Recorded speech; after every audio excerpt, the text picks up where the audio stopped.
Henri Guénaud, donc député des Yvelines, est notre invité ce matin. Le fait que François Rebsamen ait parlé bonjour, est-ce qu'il ait parlé d'échec? Est-ce que c'est pas non plus, alors vous me direz qu'il y a des tournants et encore des tournants, mais est-ce que c'est quand même pas l'un des proches de François Hollande, parce qu'il est l'un des plus proches du gouvernement avec Le Foll?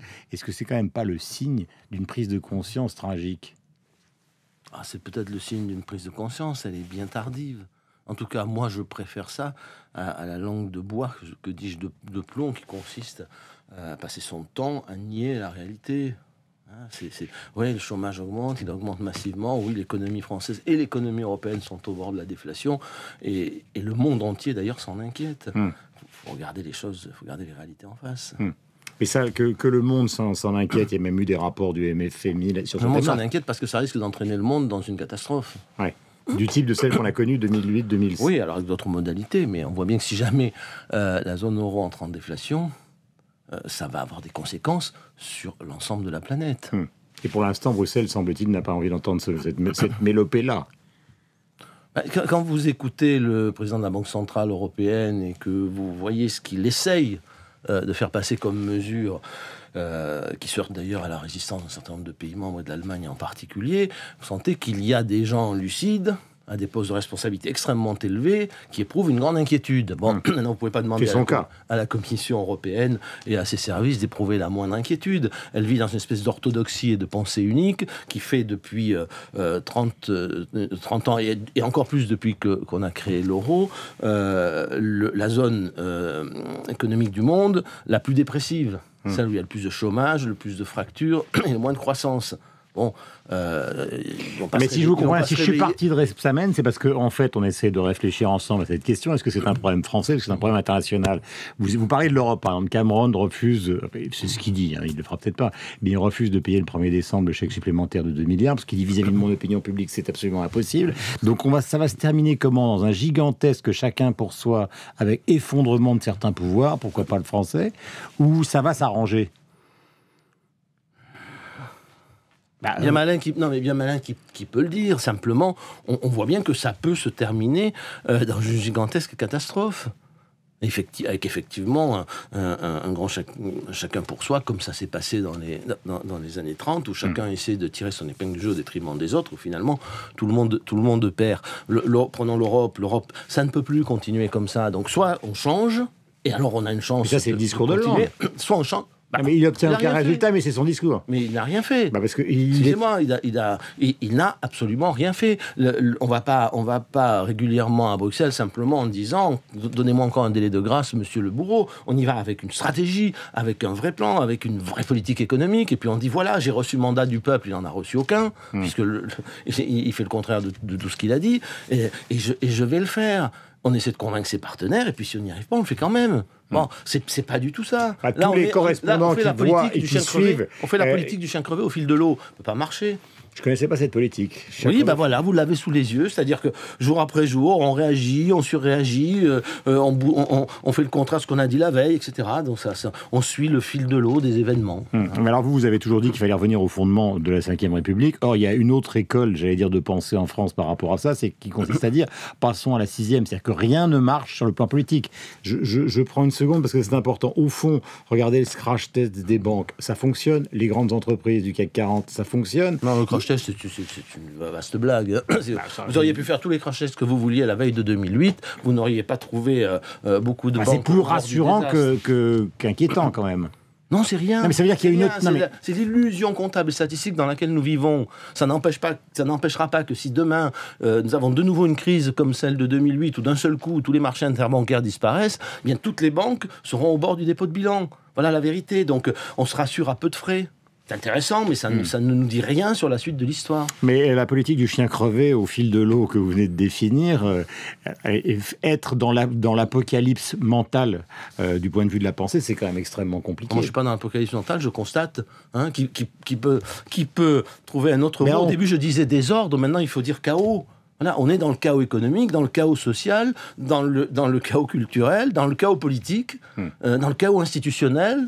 je ne parle pas du chaos judiciaire. Voilà, on est dans le chaos. Mais d'accord, mais quelles conséquences? Mais Oregano, vous êtes un responsable politique. Oui, mais oui, de l'opposition, ça ne nous a pas échappé. Ça ne m'a pas échappé, oui. Donc, comme responsable politique, on espérait que tout d'un coup apparaisse justement, puisque vous êtes dans l'opposition, une amorce de solution. Mais il faut comprendre une chose, c'est que cette crise... ce sera la première fois que l'opposition... Cette crise est un défi intellectuel et moral pour tout le monde, comme la crise des années 30, puisque nous sommes en train de refaire ce chemin avec une constance et une application qui ne peut être qu'angoissante. Qui ne peuvent être qu'angoissantes.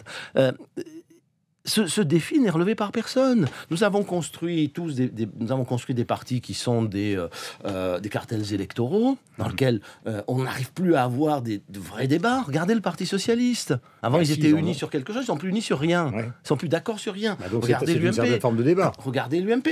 C'est pas un débat, là, c'est un déchirement. C'est nulle part on voit fleurir des lieux de réflexion, d'invention du futur, de vraies réformes. Tout le monde vous dit, mais on sait ce qu'il faut faire, il suffit d'ouvrir les tiroirs de l'administration. Ça finit, par exemple, avec ce genre de mesures débiles, comme on ne va plus envoyer des professions de foi aux électeurs pour les élections. Ça fera économiser de l'argent. Et la simplification des feuilles de paye, ça va rentrer en vigueur. Extraordinaire, c'est tellement dérisoire. Mais non, la simplification des feuilles de paye, la vraie, ne peut venir que du fait que nous allons simplifier le droit du travail, que nous allons simplifier le droit de la sécurité sociale. Mais ce qui est amusant quand je vous revois ce matin, c'est qu'on a l'impression que vous n'avez pas la moindre, comment peut-on dire, vous êtes dans l'opposition, vous le dites, mais qu'au fond, ce que l'opposition propose, et pourtant il y a eu des programmes successifs, la suppression de l'ISF... Chacun a le sien, il y a parfois... Vous n'avez pas l'air d'y croire une seule seconde, quoi. Non, parce que pour l'instant, personne ne s'est mis d'accord sur un diagnostic de la crise et sur la façon d'y répondre, ou des crises, sur la façon d'y répondre. Voilà, il n'y a pas d'accord, mais ça n'est pas anormal. Dans les années 30, personne n'était d'accord non plus, parce que ce qui se passait était sans précédent. Ce qui s'est passé en 2008 était sans précédent. Ce qui se passe depuis est sans précédent, en tout cas, pas depuis les années 30. Et on voit tout se défaire sans avoir une réponse. Mais on vient d'avoir un prix Nobel construite. d'économie. Vous dites personne ne réfléchit, mais par exemple sur le contrat unique, Tirole, il en parlait depuis 2003. Mais c'est une blague, voilà, je le dis très gentiment. Alors donc là, le seul type qui réfléchit, c'est vous. Je le dis. Tirole, non, on a essayé, mais le contrat unique, c'est pas nouveau. Ça fait des années. Vous allez me coller une claque. Ça fait des années. Oui, non, pas du tout. Ça fait des années. Je vous aime trop pour ça. Ça fait des années qu'on en parle. On l'avait mis au programme de 2007. Personne n'en veut. Personne. Ouais. Bon, et ça ne résoudrait d'ailleurs rien. Qui peut penser qu'il suffit de faire le contrat unique pour qu'il n'y ait plus de chômeurs en France? S'il y a beaucoup de chômeurs en France, non, il n'a jamais dit ça, Tirole. Un peu à cause du fonctionnement du marché du travail et beaucoup à cause de l'état de l'économie. Quand vous détruisez des emplois, vous pouvez toujours flexibiliser l'offre et la demande de travail. C'est pas ça qui va faire disparaître le chômage de masse. C'est pas ça qui va créer des centaines, des millions d'emplois. Mais je me souviens par exemple d'un truc qui m'avait frappé. Après, je vais vous poser une dernière question sur... Le contrat unique, c'est d'une certaine façon un gadget. Vous savez, personne n'a réussi en Europe, en réalité, à résoudre son problème de chômage. Il y a ceux qui gardent des grandes statistiques de chômage, et puis ceux qui étalent le chômage sur des emplois précaires, des petits emplois. Je sais pas, par exemple, en Angleterre, 1,3 million dit-on, de contrats à 0 heure. Vous savez, ce contrat où je connais. Voilà, ce contrat où vous êtes à la disposition... Excellent reportage dans Le Monde récemment. Bon, en Allemagne, vous avez des millions de jobs à 500 euros, 600 euros. En Espagne, vous avez aussi accru énormément la précarité. Donc, échanger les chômeurs contre des travailleurs pauvres ne résout pas fondamentalement le problème. Et alors, la solution, c'est quoi? Mais la solution, c'est que... C'est Guénaud sur toutes les chaînes avec des... Non, mais ça serait intéressant que sur toutes les chaînes, on puisse avoir de vrais débats sur la question économique, sur la question... Non, mais de vrais débats. Il faut, quand vous êtes dans une telle rupture, eh bien, il faut reposer les problèmes. Il faut du courage intellectuel, il faut de la cohérence, il faut du temps. C'est ce que dit François Hollande. Il faut du temps. Non, mais du temps pour discuter, pour analyser, pour faire partager. Quels sont les présidents de la République en cours de mandat? Il a tout dit et son contraire, tout fait et son contraire. Plus personne ne l'écoute et c'est normal. Et d'ailleurs, il n'y aura pas d'opposants, a priori, donc dans l'émission, la grande émission qui fera le 6 novembre. On verra ça, nous la découvrirons ensemble sur TF1. Est-ce que vous êtes, oui ou non, redevenu la plume de Nicolas Sarkozy? Je ne réponds plus aux questions sur Nicolas Sarkozy.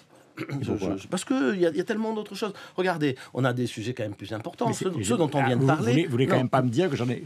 Je termine par ça. Non, mais justement, ni terminer ni commencer. Il faudrait mieux se demander dans quel monde nous vivons. Qu'est-ce qui vous a fait pour vous voulez pas parler de lui quand la transparence... Parce qu'il y a d'autres sujets, ça c'est la campagne de l'UMP, laissons-la se dérouler. Hein, quand la transparence... Quand la transparence... C'est vrai, c'est faux, c'est Le Monde qui a écrit ça avec des... C'est Le Monde... C'est pas Le Monde, c'est pas intéressant. Il y a des propos de vous dans Le Monde, oui. Vous l'avez dit, j'y travaille, mais en même temps, je n'ai pas renoncé à mes convictions. Non, j'ai dit que j'étais prêt à aider, mais pas plus. Je considère que c'était pas une bonne idée de faire cette campagne. Maintenant, il y a des sujets plus importants. Regardez, on jette en pâture 60 députés, 60 parlementaires en pâture publique. Pour les raisons fiscales. Sans dire de quoi il s'agit. On couvre debout, monsieur Carrez, pour une question d'interprétation fiscale. Vous savez combien le Code des impôts fait dans la collection d'Alloz de pages, près de 3800 pages. C'est pas un problème de loi, il la connaît la loi, il est président de la commission des finances. C'est un problème d'interprétation fiscale. Tout le monde peut en avoir.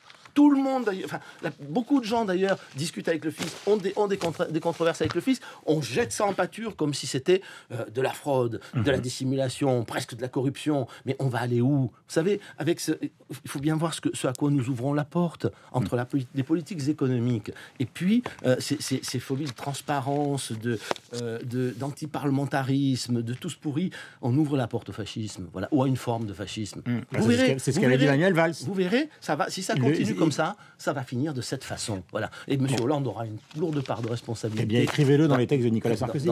Dans cela. Mais écoutez, je peux l'écrire dans les miens, je peux vous le dire. Les textes de Nicolas Sarkozy appartiennent à Nicolas Sarkozy et la parole d'Henri Guénaud appartient à Henri Guénaud. Voilà. Merci mille fois. Bonne journée à vous.